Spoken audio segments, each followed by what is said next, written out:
Salam hujung minggu. Perikatan Nasional kini berdepan krisis dalaman paling serius sejak penubuhannya apabila PAS dilihat hanya selangkah lagi untuk keluar daripada gabungan itu, susulan isyarat boikot politik yang semakin jelas terhadap kepimpinan Tan Sri Muhyiddin Yassin. Bekas wartawan Shahabuddin Hussein berpendapat bahawa ketidakhadiran itu berlaku tanpa sebarang penjelasan rasmi dan dilihat sebagai mesej politik yang kuat daripada PAS. Dengan ketidakhadiran Haji Hadi malam tadi sebagai mewakili PAS yang merupakan parti terbesar dalam PN serta mempunyai jumlah ahli parlimen teramai, bolehlah disimpulkan idea Muhyiddin untuk mengubah struktur PN bakal menemui jalan buntu, katanya.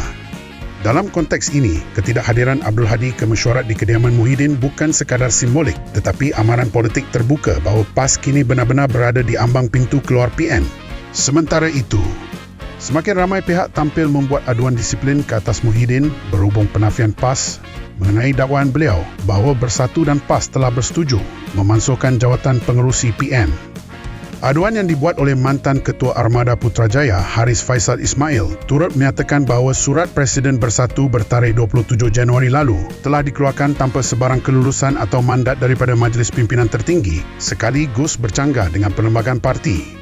Pada masa yang sama, sekumpulan mantan ketua-ketua bahagian yang dipecat menggesa ketua-ketua bahagian dan ketua-ketua cawangan Bersatu seluruh Malaysia membuat aduan kepada Lembaga Disiplin ke atas Muhyiddin yang didakwa bertindak mendahului dan melangkaui keputusan MPT yang secara tidak langsung menafikan peranan kepimpinan kolektif serta prinsip tadbir urus parti.